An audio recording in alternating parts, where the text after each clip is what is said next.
CM Vijay தலைமையில் உள்துறை ஆய்வுக் கூட்டம் தொடங்கி நடைபெற்று வருகிறது. சட்டம் ஒழுங்கு நிர்வாகம் குறித்து முதலமைச்சர் விஜய் ஆலோசனையில் ஈடுபட்டுள்ளார்.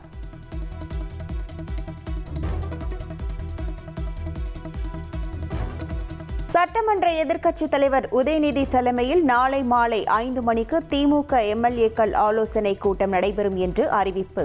காணொலி காட்சி வாயிலாக நடைபெறும் கூட்டத்தில் தமிழ்நாடு அரசின் பட்ஜெட் கூட்டத்தொடர் தொடர்பாக விவாதிக்கப்பட உள்ளதாக தெரிவிக்கப்பட்டுள்ளது.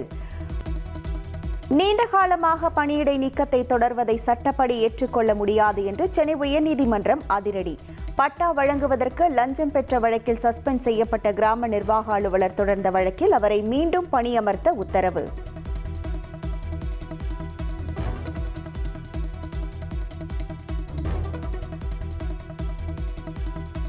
வினாத்தாள் கசிவு குற்றங்களுக்கு அதிகபட்ச தண்டனை விதிக்க வகை செய்யும் பொதுத் தேர்வுகள் திருத்த மசோதா மக்களவையில் தாக்கல்.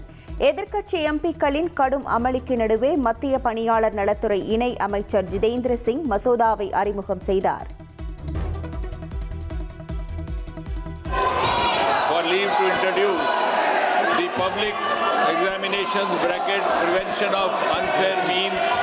Amendment Bill 2026 to amend the Public Examination Prevention of Unfair Means Bill 2024. Thank you, Speaker, sir. NEET முறைகேட்டை கண்டித்து நடைபெற்ற போராட்டத்தில் மாணவர்கள் மீதான தடியடியை கண்டித்து நாடாளுமன்றத்தின் இரு அவைகளிலும் எதிர்க்கட்சியினர் அமளி. மத்திய உள்துறை அமைச்சர் அமித்ஷா மன்னிப்பு கேட்க வலியுறுத்தி முழக்கமிட்டதால் இரு அவைகளும் அடுத்தடுத்து ஒத்திவைப்பு.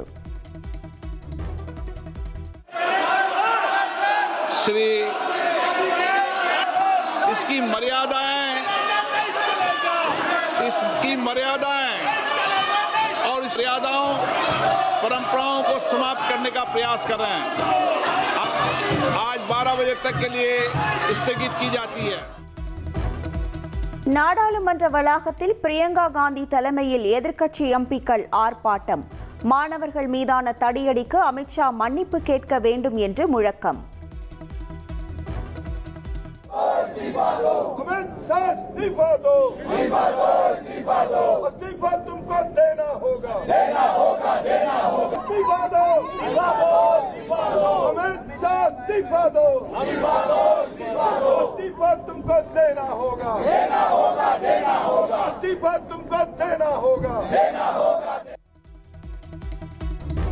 போட்டித் தேர்வுகளில் சீர்திருத்தங்கள் செய்ய இன்ஃபோசிஸ் இணை நிறுவனர் நந்தன் நிலேகேனி தலைமையில் உயர்நிலை குழு அமைப்பு. உச்சநீதிமன்றத்தில் நடைபெற்ற வழக்கு விசாரணையின் போது மத்திய அரசு அதிகாரப்பூர்வ தகவல்.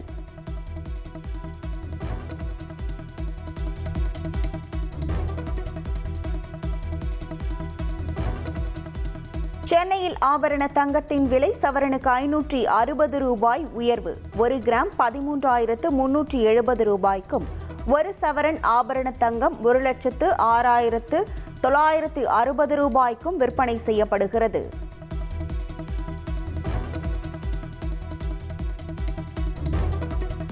சென்னை தலைமை செயலகத்தில் முதலமைச்சர் விஜய் தலைமையில் இயற்கை வளங்கள் துறை ஆய்வுக் கூட்டம். கனிம வள கடத்தலை தடுப்பது மற்றும் குமரி அணு கனிம சுரங்க திட்டங்களை மூடுவது உள்ளிட்ட அம்சங்கள் குறித்து சிஎம் விஜய் ஆலோசனை.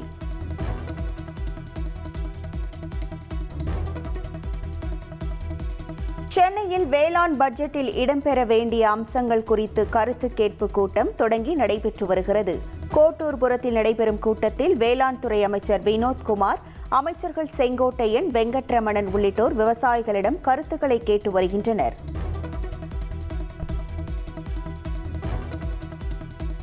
தேர்தல் வேட்புமனுவில் தகவலை மறைத்ததாக திமுக தலைவர் மு.க. ஸ்டாலினுக்கு எதிராக விசாரணை நடத்திய கோரிய வழக்கில் ஆவணங்களை மொழிபெயர்த்து தாக்கல் செய்ய மனுதாரருக்கு சென்னை உயர்நீதிமன்றம் அனுமதி. வேட்புமனுவில் அறக்கட்டளை விவரங்களை சமர்ப்பிக்க வேண்டியதில்லை என்று ஸ்டாலின் தரப்பில் தெரிவிக்கப்பட்ட நிலையில் வழக்கு விசாரணை வரும் 29ஆம் தேதிக்கு ஒத்திவைப்பு.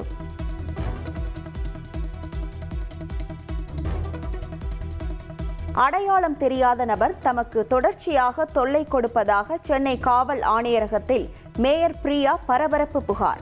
சமூக வலைதளங்களில் அவதூறாக பேசும் நபர் மீது நடவடிக்கை எடுக்கவும் வலியுறுத்தல்.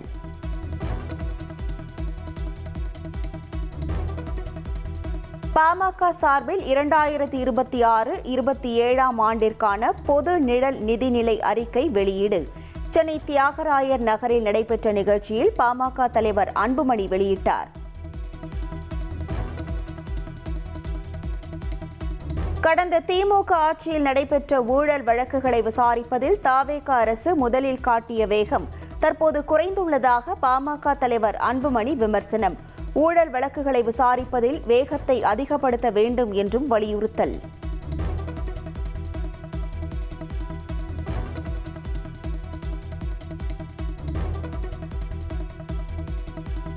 ஜூலை 31 முதல் தமிழ்நாடு முழுவதும் கோழி விற்பனை நிறுத்த போராட்டம். பல்வேறு கோரிக்கைகளை வலியுறுத்தி காலவரையற்ற கடையடைப்பு மற்றும் வேலை நிறுத்த போராட்டம் நடைபெறும் என்று தமிழ்நாடு கோழி வணிகர்களின் கூட்டமைப்பு அறிவிப்பு.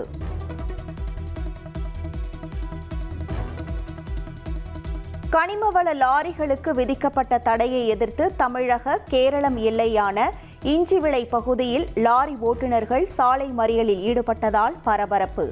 இரு மாநில எல்லையில் போக்குவரத்து பாதிக்கப்பட்ட நிலையில் களியக்காவிளை சோதனை சாவடியில் போலீசார் குவிக்கப்பட்டுள்ளனர்.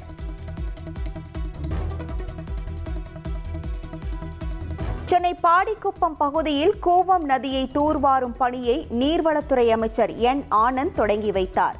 40 கோடி ரூபாய் மதிப்பீட்டில் சுமார் 21 கிலோமீட்டர் தூரத்திற்கு கூவம் நதி தூர்வாரப்படுகிறது.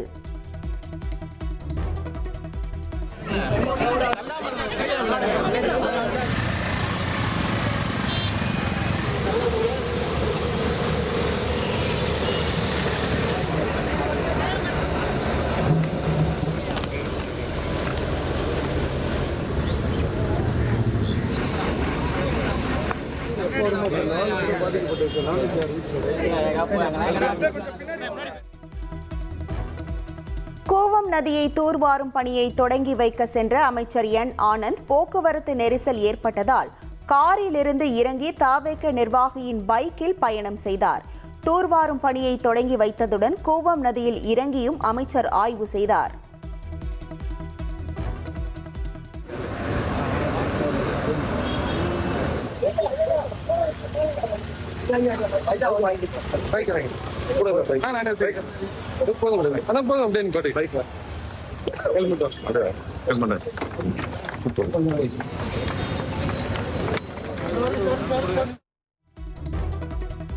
திருப்பூர் ஈட்டி வீரம்பாளையத்தில் பட்டா நிலத்தை அளந்து தரக்கோரி மார்க்சிஸ்ட் கம்யூனிஸ்ட் கட்சியின் மாநில செயலாளர் சண்முகம் தலைமையில் நடைபெற்ற போராட்டத்தில் தள்ளுமுள்ளு ஏற்பட்டது. பேரிகார்டுகளை தகர்த்து போராட்டக்காரர்கள் உள்ளே நுழைந்ததால் பரபரப்பு ஏற்பட்டது.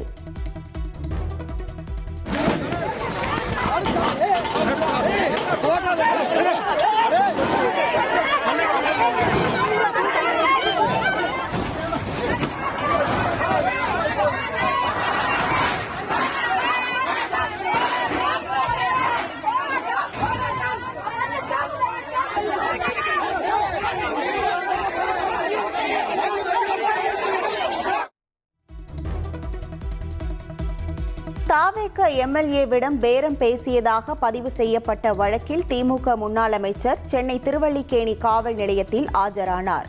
குதிரை பேரம் நடத்திய புகார் குறித்து செந்தில் பாலாஜியிடம் 3வது நாளாக போலீசார் விசாரணை நடத்தினர். முன்னாள் அமைச்சர் வைத்திலிங்கத்திற்கு எதிரான ஊழல் வழக்கில் மேல் விசாரணை நடத்த லஞ்ச ஒழிப்புத்துறைக்கு அனுமதி. விசாரணையை முடித்து 3 மாதங்களில் அறிக்கை தாக்கல் செய்ய சென்னை முதன்மை அமர்வு நீதிமன்றம் உத்தரவு. ஓய்வு பெற்ற IAS அதிகாரி சகாயத்துக்கு துப்பாக்கி ஏந்திய போலீஸ் பாதுகாப்பு வழங்க தமிழக டிஜிபிக்கு சென்னை உயர்நீதிமன்றம் உத்தரவு. தனக்கு விலக்கப்பட்ட போலீஸ் பாதுகாப்பை மீண்டும் வழங்க கோரி சகாயம் தொடர்ந்த வழக்கில் ஆணை.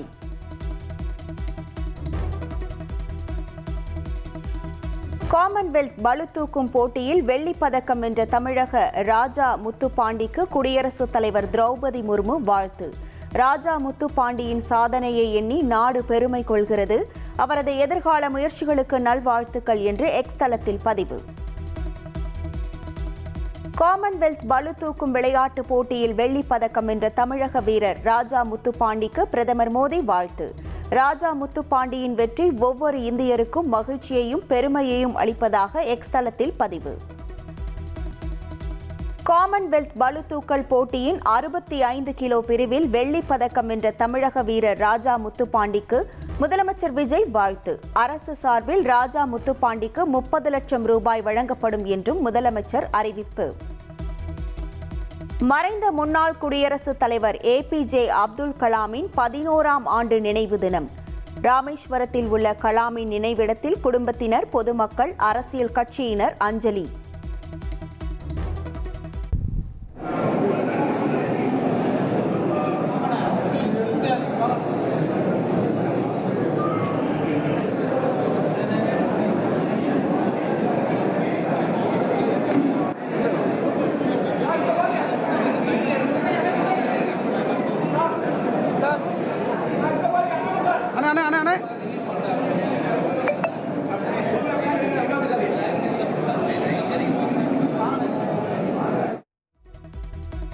நீலகிரி மாவட்டம் கல்லட்டி மலைப்பாதை வழியாக வெளி மாவட்ட மற்றும் வெளி மாநில சுற்றுலா பயணிகள் ஊட்டிக்கு செல்ல இன்று முதல் தடை விதிக்கப்பட்டுள்ளது.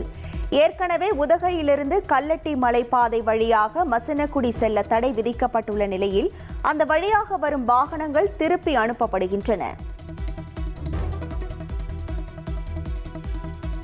சட்டவிரோதமாக இணையத்தில் வெளியான ஜனநாயகன் திரைப்படத்தை பார்த்தவருக்கு நிபந்தனை முன்ஜாமீன் வழங்கி சென்னை உயர்நீதிமன்றம் உத்தரவிட்டுள்ளது.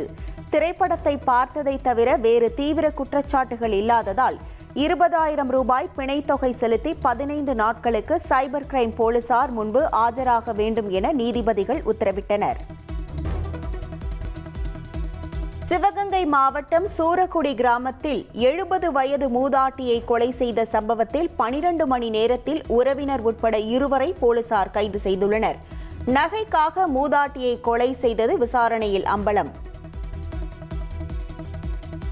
விழுப்புரம் மாவட்டம் திண்டிவனத்தில் போதையில் தாறுமாறாக லாரி ஓட்டி வந்த டிரைவரை போலீசார் சுமார் 1 கிலோமீட்டர் தூரம் துரத்தி சென்று மடக்கி பிடித்தனர். புதுச்சேரியிலிருந்து திண்டிவனம் நோக்கி வந்த லாரி சாலையில் அங்கும் இங்குமாக தாறுமாறாக சென்றதால் பொதுமக்கள் போலீசாருக்கு தகவல் தெரிவித்தனர். இதையடுத்து EB அலுவலகம் அருகே போலீசார் லாரியை நிறுத்த முயன்றபோது நிற்காமல் சென்றதால் துரத்தி சென்று பிடித்தனர். விசாரணையில் டிரைவர் தென்பசியார் கிராமத்தை சேர்ந்த மணிகண்டன் என்பதும் அவர் மது போதையில் இருந்ததும் தெரியவந்தது.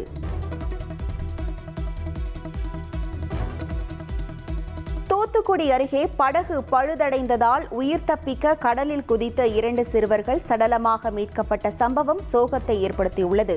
தருவைக்குளம் மீனவ கிராமத்தை சேர்ந்த 7 சிறுவர்கள் ஃபைபர் படகில் கடலை சுற்றி பார்க்க சென்றுள்ளனர். அப்போது படகு நடுக்கடலில் பழுதடைந்ததாக தெரிகிறது. இதையடுத்து ஜோஸ்வா, மனோஜ் உள்ளிட்ட 4 சிறுவர்கள் கரைக்கு நீந்தி செல்ல கடலில் குதித்தனர். தகவல் அறிந்து விரைந்து வந்த மீனவர்கள் 5 பேரை பத்திரமாக மீட்ட நிலையில் ஜோஸ்வா மற்றும் மனோஜ் ஆகிய இருவரும் மாயமாகினர். இரவு முழுவதும் மீனவர்கள், தீயணைப்பு துறையினர் மற்றும் கடலோர பாதுகாப்பு போலீசார் தேடியும் சிறுவர்கள் கிடைக்கவில்லை என தெரிகிறது. இந்த நிலையில் அதிகாலை சங்குகுழி மீனவர்கள் மேற்கொண்ட நீண்ட தேடுதலுக்கு பிறகு ஜோஸ்வா மற்றும் மனோஜின் உடல்கள் கடலிலிருந்து மீட்கப்பட்டன. இந்த சம்பவம் தருவைக்குளம் மீன கிராம மக்களை பெரும் துயரத்தில் ஆழ்த்தியுள்ளது.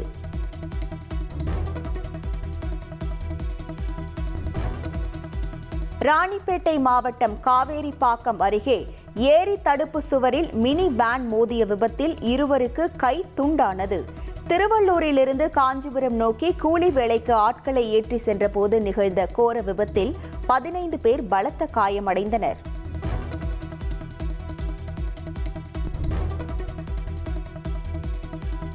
கிண்டி கலைஞர் நூற்றாண்டு உயர் சிறப்பு மருத்துவமனையில் முறையான சிகிச்சை அளிக்காததால் 17 வயது சிறுவன் உயிரிழந்ததாக உறவினர்கள் குற்றம் சாட்டினர்.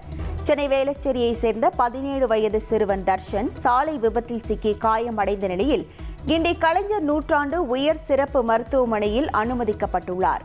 அங்கு அவருக்கு எலும்பு அறுவை சிகிச்சை மேற்கொள்ளப்பட்டதை தொடர்ந்து சிறுவன் உயிரிழந்துள்ளார். இந்த நிலையில் முறையான சிகிச்சை அளிக்காததே உயிரிழப்புக்கு காரணம் என சிறுவனின் உறவினர்கள் குற்றம் சாட்டியுள்ளனர். அதே சமயம் நுரையீரல் தொற்று ஏற்பட்டு தர்ஷன் உயிரிழந்ததாக மருத்துவர்கள் தரப்பில் விளக்கம் அளிக்கப்பட்டுள்ளது. விழுப்புரம் மாவட்டம் திண்டிவனத்தில் பள்ளி மாணவனை சாக்கு மூட்டையில் அடைத்து வைத்து ரீல்ஸ் எடுத்து சமூக வலைதளத்தில் பதிவிட்ட சம்பவத்தால் அதிர்ச்சி.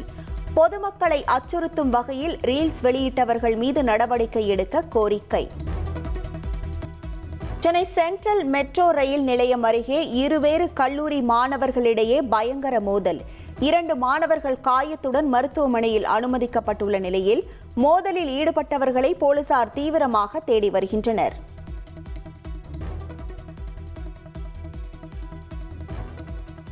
தர்மபுரி ரயில் நிலையத்தில் பெங்களூருவில் இருந்து சேலம் நோக்கி வந்த பயணிகள் ரயிலின் ஒரு பெட்டியின் அடிப்பகுதியில் திடீரென தீப்பிடித்ததால் பரபரப்பு. ரயில்வே பாதுகாப்பு படையினர் விரைந்து வந்து தீயை அணைத்ததால் பெரும் அசம்பாவிதம் தவிர்ப்பு.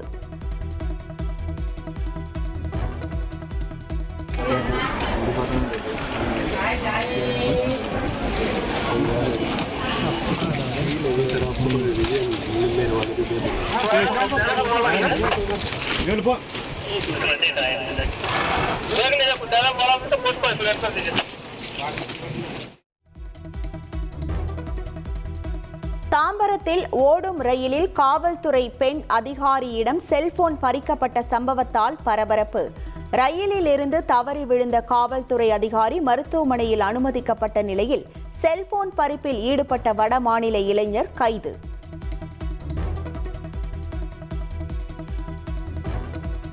சென்னை ராஜா அண்ணாமலைபுரத்தில் பெண் தொழிலாளியை வளர்ப்பு நாய்கள் கடித்த விவகாரத்தில் நாய்களின் உரிமையாளர்கள் மீது வழக்கு பதிவு. கை, கால் மற்றும் தலையில் பலத்த காயம் ஏற்பட்ட பெண்ணிற்கு ராயப்பேட்டை அரசு மருத்துவமனையில் சிகிச்சை அளிக்கப்பட்டு வரும் நிலையில் அபிராமபுரம் போலீசார் நடவடிக்கை. நடிகர் சல்மான் கானின் கலைமான் வேட்டை வழக்கின் பின்னணியில் உருவான காலா ஹிரண் படத்தின் ட்ரெய்லரை நீக்க டெல்லி உயர்நீதிமன்றம் உத்தரவு. ஒருமுறை இழந்த நற்பெயரை மீண்டும் பெற முடியாது என்று கூறியுள்ள நீதிபதி அந்த படத்தின் தயாரிப்பாளர் அளித்த பேட்டிகளையும் நீக்க உத்தரவிட்டுள்ளார். ராஜஸ்தான் மாநிலம் சிகார் நகரில் பிரபல நகைக்கடையில் பட்ட பகலில் நடந்த கொள்ளை முயற்சியை பாதுகாவலர்கள் முறியடித்தனர். எச்சரிக்கை மணி ஒலித்ததால் விரட்டிய பாதுகாவலர்களை நோக்கி துப்பாக்கியால் சுட்ட கொள்ளையர்கள் அங்கிருந்து தப்பி ஓடினர்.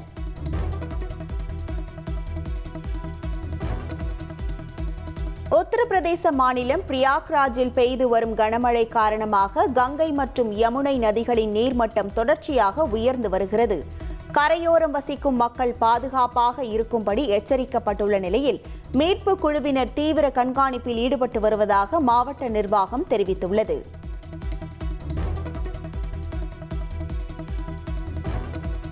ஜம்மு காஷ்மீரின் ராம்பன், தோடா மற்றும் கிஷ்ட்வார் மாவட்டங்களில் தொடர்ந்து பெய்து வரும் கனமழையால் பாக்லிஹார் நீர்மின் திட்ட அணையிலிருந்து உபரி நீர் வெளியேற்றம். செனாப் நதியில் நீர்வரத்து அதிகரித்துள்ளதால் கரையோரம் வசிக்கும் மக்கள் பாதுகாப்பாக இருக்க அறிவுறுத்தல்.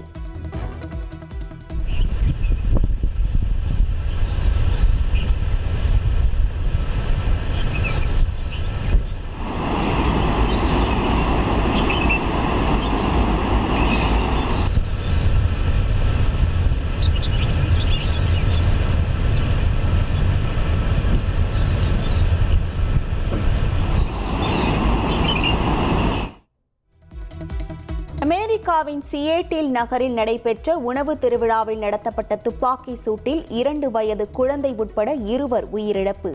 பலர் காயமடைந்த நிலையில் உணவு திருவிழாவிற்கு வந்த மக்கள் அலறியடித்து ஓட்டம்.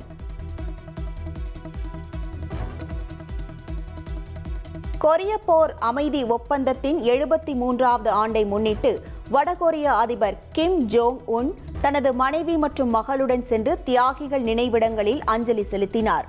புரட்சி தியாகிகள் மயானம் மற்றும் சீன படைகளின் நினைவு சின்னங்களுக்கு சென்று மலர் வளையம் வைத்து மரியாதை செலுத்திய வீடியோ காட்சிகளை வடகொரிய அரசு தொலைக்காட்சி வெளியிட்டுள்ளது.